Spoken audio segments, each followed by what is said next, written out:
My daughter said that I would get nothing from my ex-husband's $56.00 mill, but the lawyer makes her kneel down and said I arrived in her grand home that night as if I were a ghost, draped in a too-thin coat meant to last a single evening. The ballroom lights sparkled over crystal wine glasses, shimmering mirrors, and ornate gold leaf moldings. Laughter and champagne floated through the air, mingling with music that pulsed like a heartbeat of arrogance. I had helped make this house possible with every dollar of my small retirement savings, and yet I sat alone on a velvet chair, tucked against a wall, like a painting to be ignored. Then Lydia stood up, her voice rising above the chatter, loud enough to pull every eye in the room to me. "Listen to me clearly," she said, her tone sharp as a surgeon's scalpel. "Father is dead, and in his will he left $56 million, and you will not see a penny of it. You are nothing more than a decaying old carcass feeding off us. You should know your place. Get out and find a nursing home that will take you." A stunned silence fell. Then I heard Lydia press on. "With that stench of yours, you make my guests lose their appetite. Go down to the kitchen if you must eat scraps. At least stay out of sight and spare us the shame." It was not just Lydia. Across the room, a few well-dressed relatives and friends stifled giggles behind their champagne flutes. One wealthy aunt leaned over to another and whispered, loud enough for me to hear, "Poverty smells like you can never scrub it out." Derek, my son-in-law, stepped forward, his voice full of scorn. "An old hag like you should just die quietly somewhere. You are embarrassing us by existing." I rose to my feet as Lydia stalked across the polished marble floor and ripped the framed photo from the wall, a black and white snapshot of my deceased husband cradling a toddler, Lydia, both faces lit with joy. Without a word, she hurled it to the ground. The glass frame shattered in a spray of shards, the picture itself bending, curling toward the floor. I knelt on the hard tile, gathering the broken glass and the image of my husband and daughter. One shard sliced into my palm, and I felt warmth spreading on my skin. I dabbed at it with the hem of my coat, the red stain melding with the dust and memory on the photograph. I lifted my eyes and saw a room, frozen in contempt. Faces turned away, murmurs of disgust. A hush that cut deeper than any word. My gaze met Lydia's for a moment. I saw triumph there, the victor full of herself. Then I looked away, gulped in the fragrance of roses arranged in crystal vases, felt the weight of my own blood on my hands. I did not raise my voice. I did not demand dignity. I closed my eyes for a heartbeat, inhaling the scent of the room and of betrayal. Then I stood and tucked the stained photo into my coat pocket and walked out. The ache that settled in my chest after that humiliating dinner did not belong to one moment. It had its roots in a lifetime of choices made in silence. Now, in the stillness of my small rented room, I traced the scars of those choices. When Lydia was accepted into that well-regarded university, I sold my wedding band, and even the locket her father had given me on our last anniversary, to pay for her tuition. My hands trembled as I slipped the rings into the jeweler's rough hand, thinking of Lydia years ago proudly showing her school friends the shining gold. I told myself it was just metal, a means to an end, but every time her grades came in, or she called me to say she had passed another exam, the locket's absence felt like a wound reopened. I believed I was doing right. I believed in sacrifices made quietly. But when her father's affair came to light, I chose silence. I swallowed my betrayal and carried on, believing that she needed a father more than she needed the truth. I watched him leave one night, carrying his suitcase, his apology lost in the darkness. But I said nothing. I rubbed my cheek where his lips had once promised the world, and let her memories stay pure. She never knew the universe we lived in was fractured long before he walked out. Years later, when she learned a hidden envelope, stamped from another woman's hand, rested at the bottom of that locked drawer, she accused me with venom. If you had stood up and fought, he would not have left. You ruined him and this family. She paused, eyes blazing, then delivered the final blow. You gave me a childhood of poverty. I had to carry the weight you refused to bear. That is your fault. My hands shook at breakfast as I held her letter, months old but fresh with accusation. Every morning I had boiled eggs and made toast, pretending to be strong, but inside it felt like dying. There was no mapping of the fault, not in how I sold chattel for her studies, not in how I masked betrayal to preserve her image, not in how I bent to keep a home that was already breaking. Yet to her, my every attempt was a misstep. I remember a winter morning when Liddy was 8, pulling me by the sleeve, rushing me outside so her friends could touch the blue sweater I had knitted her. She laughed and twirled, eyes bright, saying how warm it was. That knit, uneven and full of drop stitches, was my pride. Years later, in college, when cleaning her closet, she saw that same sweater and said, "Mom, these look cheap. Don't let anyone see them." And she flinched when she discarded it into the trash, like she had scrapped a piece of my soul. To her, my loyalty to preserve memory, to protect illusion, was weakness. My sacrifices, my literal pieces of myself given for her, were painted as disgrace, and in the glare of their judgment I realized how nothing I did had ever been enough. A mosaic of miscommunication, bitterness, expectation, and love, twisted beyond recognition. So, on that evening when Lydia stood in front of our relatives, on her husband's arm, and declared, "Father left because she was nothing, and I feel the same. From today forward, she is no longer my mother," the words were not just a rejection. They were the culmination of every unspoken truth, every invisible sacrifice made invisible. I bowed my head, held the silent grief in my chest like a stone, and stepped back.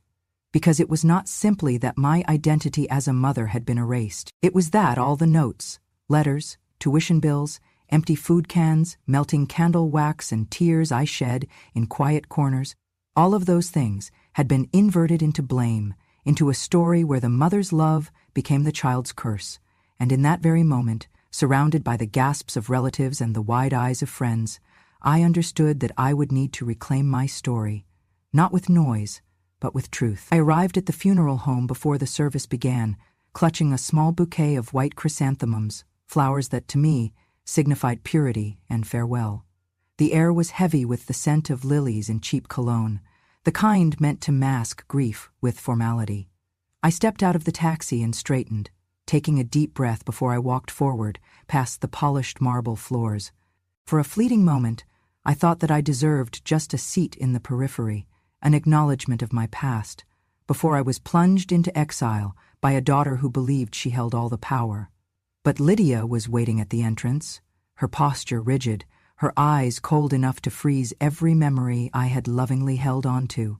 She gasped at me as soon as she saw me, and with all the conciseness of malice she could muster, she spat out, "Mother, what are you doing here? Are you here to beg for attention?" Her words echoed through the silent hallway, and heads turned.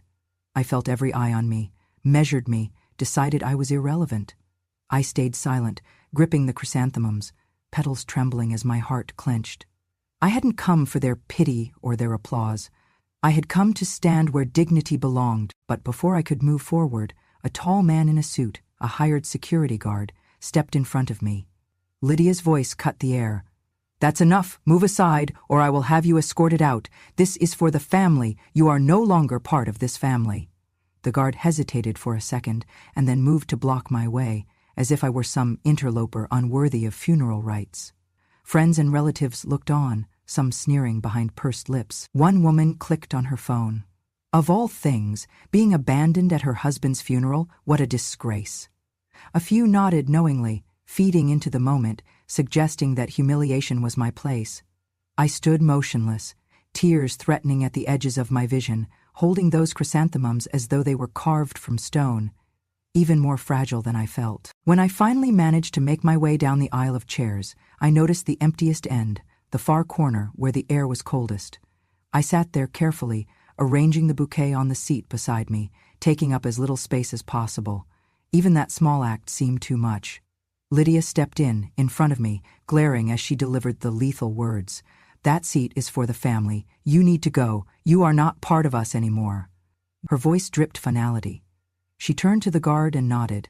He stepped forward, arm outstretched, guiding me with the implication not of care, but of containment. I rose, not willing, not compliant, but I raised with ease that surprised even me. I gathered my flowers, the stems cutting into my palm, and I moved, quietly, deliberately, toward the exit, yet the guard came behind me to ensure I did not linger. I felt the stairs focus on me like surgical lamps. I put one tentative foot in the corridor when Lydia surged forward, ripped the flowers from my hands, and flung them onto the carpet with such force the petals scattered across the polished floor. The white blooms fluttered like wounded birds. She snarled, "Your husband is dead, and you, so much shame, mean nothing now. Tomorrow you will end up with—" Her voice was tremulous with cruelty. The room inhaled and held its breath. Some guests shifted uncomfortably. A few eyes darted away. But in that cruel theater, the echo of Lydia's words resounded in my bones. I knelt and carefully gathered each flower petal. My fingers shook as they sought the fragile white blooms, each of them a memory of love, now crushed beneath the weight of dismissal. I wrapped them gently into a piece of my coat. My cheeks were wet, but I did not sob. Tears for me were private, their presence not meant for scandal. My lips pressed shut, and I lifted my stained eyes, calm and dry, rising as quietly as if releasing a held breath. I walked down the aisle of chairs I had vowed to reclaim, and I carried those petals like a secret vow. My steps were measured, but unbowed. A life of sacrifice vanished, but here, on that cold funeral home carpet, I discovered that silence can hold more strength than screams ever could. I left with the chrysanthemum petals tucked in the pocket of my coat, my own witness to the life unavenged, the love unappreciated. And in that slow departure, I acknowledged that sorrow can be powerful when clothed in dignity, and that a mother's worth is not erased by accusation, even when her own daughter tries to erase her. That night, I returned not to shame, but to quiet resolve. In the silence of my rented room, surrounded by old photographs and fading memories, I knew something had shifted. Not in them, but in me.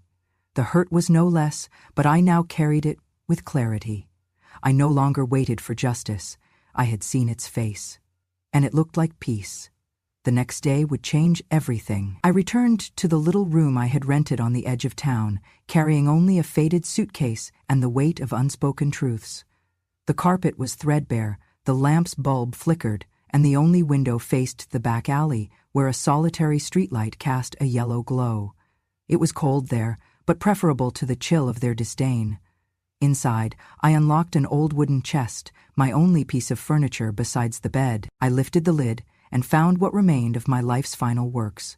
Yellowed tuition bills with my daughter's name scrawled on them, receipts for payments made toward my husband's mounting debts, the last of my savings sacrificed in tiny increments. And there, tucked in a battered envelope, lay a folded letter I had never forgotten, yet never burned. With trembling fingers, I unfolded the letter. His handwriting was weak, but unmistakable. "My dearest, I have been unfaithful. It has been the greatest shame of my life. I beg you to keep this secret from Lydia. She must believe in the father she loves. If the truth surfaces, it will shatter her like glass. I am sorry. I loved you always." I closed the letter slowly. Years ago I had burned many of his letters, but this one I preserved because I believed, however naively, that it was hers to carry someday. I remembered the weight of it in my skirt pocket when I kissed her goodbye for her first day of school. I remembered folding it carefully and slipping it between the pages of her favorite book. I wept quietly then, not from scandal, but from love. I looked around the room, the thin blanket, the peeling wallpaper, the single photograph I had found in a thrift store, showing Lydia holding my grandmother's hand. Time, in that instant, became a knife slicing through memory and reality. I folded the letter and laid it on top of the tuition receipts. I stood over that chest of relics as if holding the axis of my life. Every night I had whispered to myself, I did this so she could have a future, so she could believe in something bigger than fear. But here, with the letter exposed to light, I realized the future had come, but I had been erased from it. I sank onto the edge of the bed and closed my eyes. My mind whispered the truth I had never spoken. I raised her twice, once with my body and milk, and again with my tears. Yet she remembers only the moments I faltered, not the times I carried the weight of the world so she would walk straight. I stayed there, silent, tears gathering in the corners of my eyes, but not falling. I was not broken. I was preparing. I had gathered evidence of my life, the receipts of sacrifice, of love, of betrayal, each one a testament not to wrongdoing, but to endurance. And in the quiet of that room I made my decision. I would not speak my truths in defense. I would not beg for remembrance. I would leave the chest unlocked, the truth ready to speak for itself when the time came. Let the world judge then, with eyes open. Before sleep claimed me, I whispered into the silent air, "Your shame is not mine. The truth will come, and it will stand, even if I fade." I sat there until dawn, the letter heavy in my chest, and I understood that I was preparing not for confrontation, but for justice. The air inside the attorney's office was saturate with expectation and hushed whispers, like a church before judgment. Dozens of chairs were filled, family, friends, colleagues, and curious onlookers, all drawn by the promise of something dramatic. I sat in the back row, clutching my purse with trembling fingers. The overhead lights pressed down like silent jury members. Lydia leaned close to the woman beside her and hissed low enough that only her friend could hear. "Prepare yourself. There is absolutely no way my mother's name will appear anywhere in that will." Her tone was brimming with confidence, dripping with pride. The attorney rose and cleared his throat. The room stilled. He opened a thick folder and produced a USB drive. He paused, then plugged it into the computer at the front. A soft click echoed. A screen flickered to life at the front of the room, and the low hum of conversation died completely. The video began. A man lay frail in a hospital bed, his breathing ragged and shallow, monitors beeping. Despite the tubes and machines, his voice, hoarse and direct, broke the silence. "I have been unfaithful. I abandoned my wife. I cannot undo that betrayal." But she stood by belief, and through every hardship, she carried you on nothing but love. It was she who paid for your education, paid off debt you did not know existed, with every cent she had. If you continue to reject her, you will receive nothing, just a single dollar. The rest of my estate, $56 million, belongs to my former spouse. Gasps fluttered across the room like startled birds. I felt my pulse slow, my skin prickled with cold fury and relief, hostage to a storm of emotions. Lydia sprang to her feet. Her voice cracked, thick with fury. "No, that is not real. He would never do that." Her denial rang like a broken record against the somber weight of the video. The attorney let it hang. He pressed a remote and the video paused. Your father's final testament lingering in the air. Eyes widened around the room. Some scanned back and forth, taking in my tears, Lydia's panic, Derek's slack jaw, the hushed shock of the guests. I did not move. I cannot describe the strain of breath that filled my throat. The life I had led in shadow, paying debts, financing dreams, swallowing silent grief, all of it illuminated, undeniable. Lydia, her face ashen, demanded a second look. "That cannot be real," she insisted. "Where is this recorded? This cannot be valid." The attorney lifted the lid of an envelope. In it was the original will, stamped and witnessed. "He dictated it under his full faculties," the attorney said, "signed and notarized 2 weeks ago." A courtroom silence hung. Lydia sank into her chair with a hollow sound. I closed my eyes briefly, feeling the long strain of my life ease a fraction. Around me a low murmur swelled. Some guests whispered, "I always suspected there was something she did not owe him. She gave until she had nothing left." Derek stood, fists clenched, face contorted with rage, but there was nowhere to direct it. I kept my gaze forward, steady and rehearsed. I was neither startled nor triumphant. I was the culmination of every choice, every sacrifice. Then the attorney pressed play again.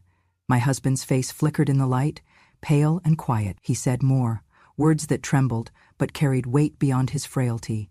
"She deserves every cent. Let love be public now, not hidden behind grief or guilt. Let justice speak where hurt has been silent." The attorney shut off the video. Nothing moved for what felt like forever. Lydia bowed her head, hands over face, her composure shattered.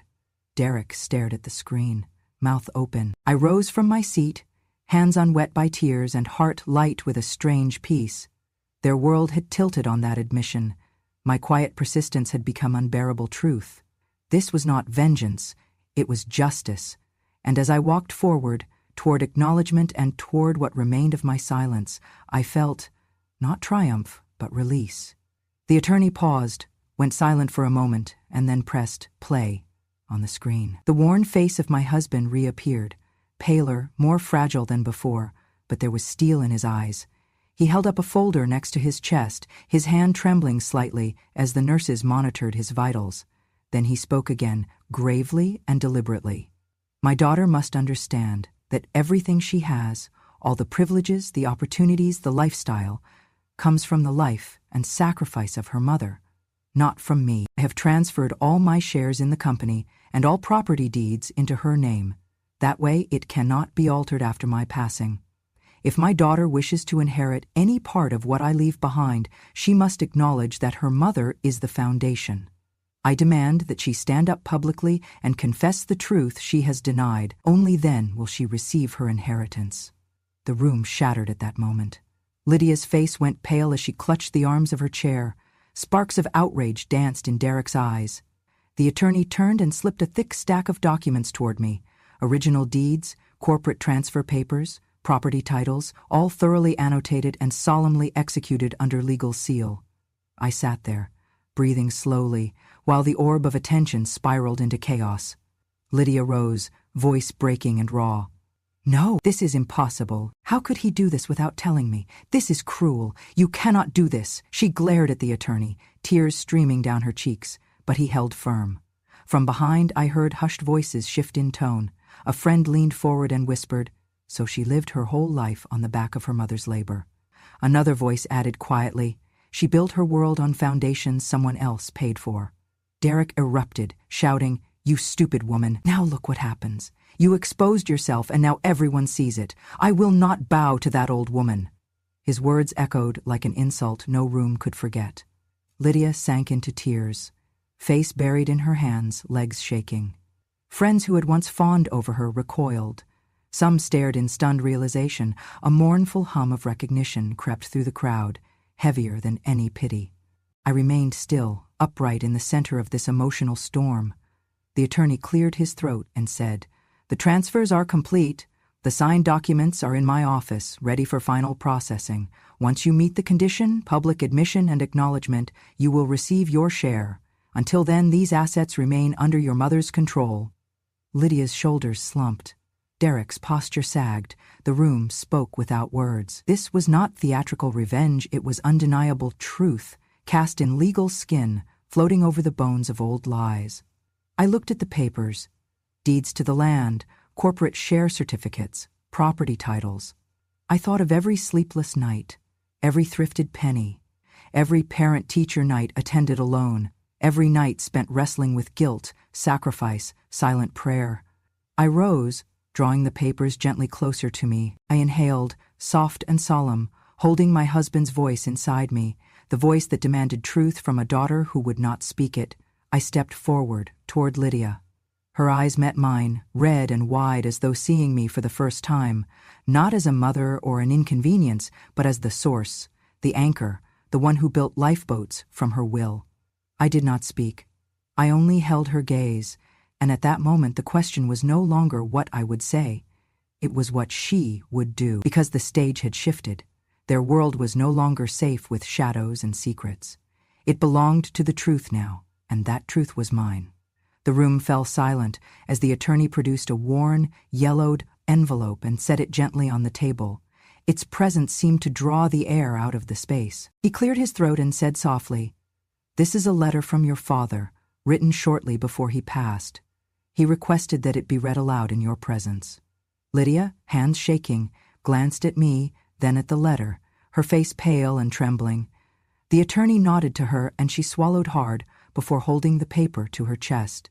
She looked out at the sea of relatives, so many who had once admired her grand wedding, her ambition. Now they watched with narrowed eyes, the air thick with judgment. She took a breath and began in that cracked, unsteady voice. "I know I have caused you pain. I have turned away from you and denied you the respect you deserved. I know that you paid my way through school, that you carried the burden of our family's survival on your shoulders. I know now that I owe you everything. I am so sorry, Mom. Please forgive me. Her voice broke and her gaze sank to the floor. Seconds later, she dropped to her knees right there, clasped my hand in both of hers, sobbing. The words came out ragged through tears. "Mother, I beg you, I ask for one chance, just one chance to make amends." I knelt beside her without a word, letting her lean into me, feeling the tears wet my sleeve. Behind us, the room was silent, and then phones came to life. People began pressing record. Some faces glowed with cold delight. I felt their eyes flicker from admiration to scorn as they witnessed the fall. "All that wealth and pride built on what? Her mother's labor," one whispered. Another shook her head. "This is exquisite karma." Lydia's body trembled in my arms. Her cheeks were streaked with tears, mascara running. She buried her face in my shoulder, a child again in need of her mother's mercy. I closed my eyes for a moment. There was no applause, no forgiveness proclaimed, just the raw weight of truth hanging in the air.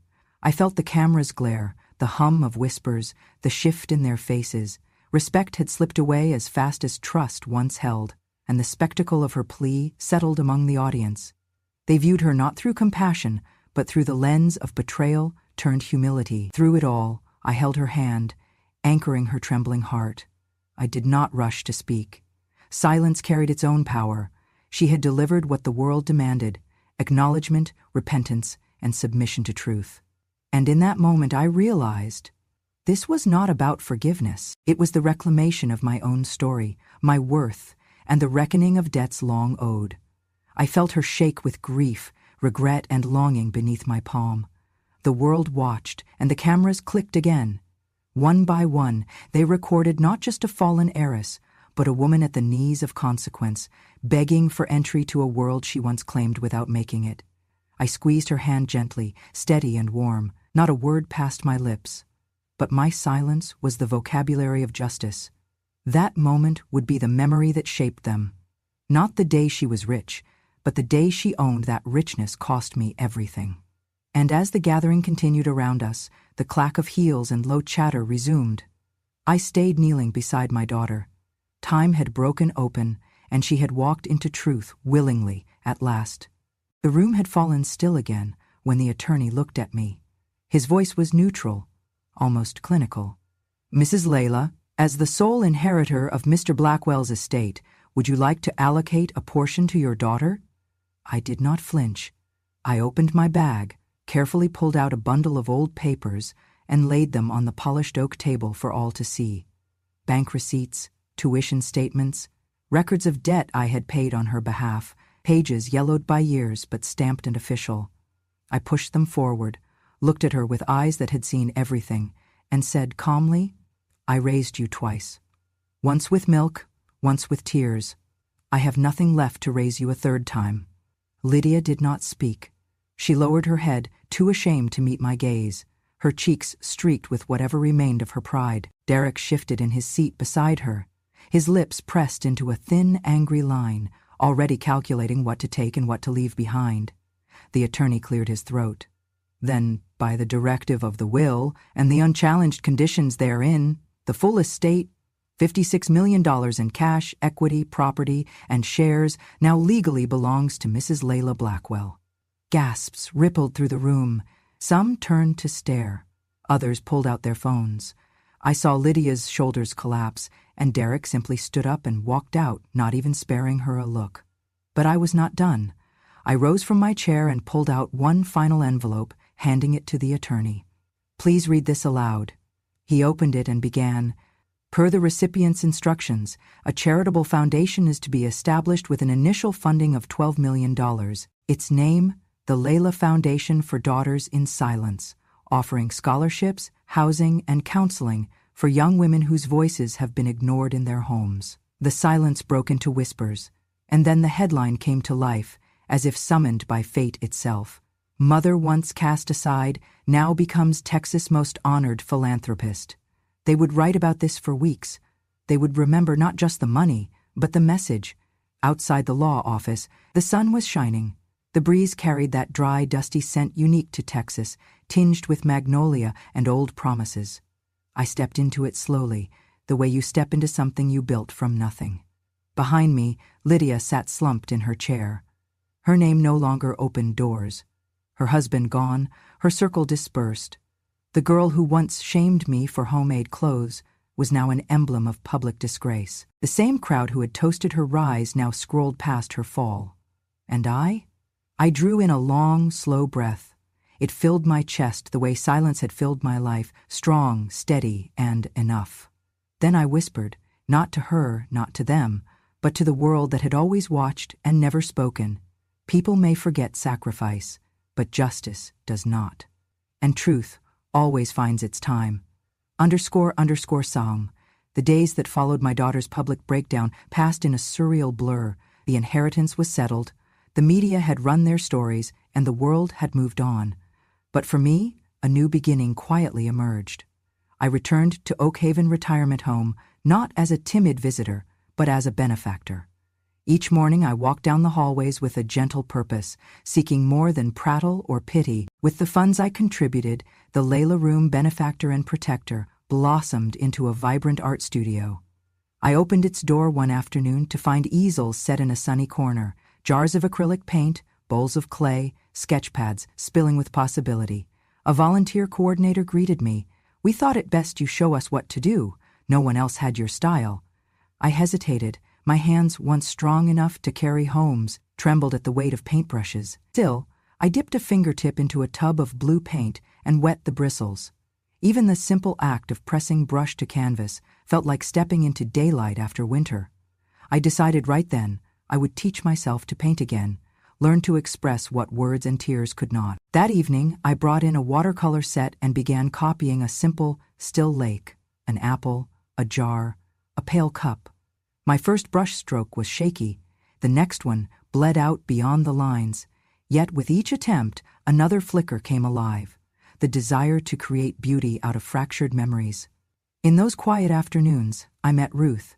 She was a widow of 92, with bright gray curls and a feisty grin. She sat at the pottery wheel 2 stools over, shaping a bowl with deft fingers. At first, we nodded in perfunctory greeting.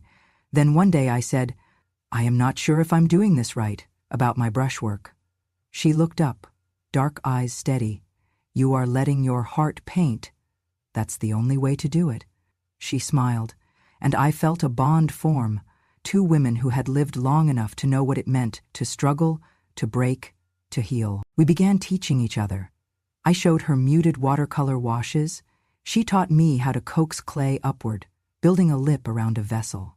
We laughed over dropped chunks of clay, marred brushstrokes, and dried paint on fingertips. Soon we were inseparable, co-ambassadors of creativity at Oak Haven. Researchers say art and hobbies empower older adults, boosting mental acuity, diminishing loneliness, gifting joy. Studies show that creative arts increase brain activity and memory strength, and even help delay cognitive decline. I felt that power in my bones, in the ache of muscles I had forgotten, in the clarity blooming in my mind. My favorite time was Wednesday afternoon, when Ruth and I sat side by side as the art room filled with residents painting, molding clay, writing short poems in elegant calligraphy. We'd sip herbal tea afterward and walk in the garden behind the home, her telling stories of her childhood in the mountains, me sharing memories of Texas sunsets. She became my soul friend, my mirror, my witness, my laughter when I had none left. One crisp autumn morning, I brought my first completed canvas, an impression of the garden by the elder wing, pale yellow leaves drying on branches, the afternoon light soft on the benches. I held it uncertainly before the volunteers and staff. They clapped, a round of gentle applause that reached me like sunlight, and Ruth whispered, "You found form again." That night I heard my own heart sigh. Purpose, connection, beauty. I was not invisible. I was seen, not as a relic, not as a symbol, but as a person discovering joy. I began teaching weekly classes, no skill required, only willingness. I watched men who had never held a paintbrush learn to mix emerald green. I watched another woman who had feared clay cradle a pinch of earthen brown as though it were a newborn. Their laughter echoed off the tile floors.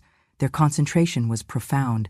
Their happiness was tangible. And in that shared space, I regained something I had thought lost. Peace. Once I had moved with only regret and resolve. But now I built with color and laughter. Now I stood, not on the battleground of memory, but on the canvas of renewal. When the local newspaper caught wind of our classes, they ran a feature titled, "Grandma Turned Art Instructor at 78. I smirked when I read it, had to explain I was only 70-something, but it felt sweet to see my story cast in light again. Word of our little art haven spread, and soon local school children came for joint workshops. Ruth and I guided them, showing them how to blend shades, how clay yielded to gentle pressure, how even broken things, like shards from my picture frame years ago, could be made new with glue and intention. I realized then, purpose is not always inherited. Sometimes it is found. I painted more, I laughed more, I lived more. And each time I looked at my sunflower yellow canvas, or Ruth's flower bowl, or a child's finger-smeared painting of a cat with too many whiskers, I saw life's worth renewed. The world had tried to erase me, but this story, forged in paint, clay, and friendship, remained. I was not an obituary. I was a chapter still writing itself. If this story struck a chord with you, if it reminded you of the strength, the silence, and the quiet revenge only a mother can carry, then this is just one of many truths we share. Subscribe to Grandma True Stories for more powerful, raw, and unforgettable tales of women who endured, who rose, and who never needed to shout to be heard. Their silence held storms. Their stories spark justice. New true stories every week. Click subscribe, turn on notifications, and honor the voices that never broke, even when the world tried to silence them. Grandma True Stories. Because behind every wrinkle, there's a revolution.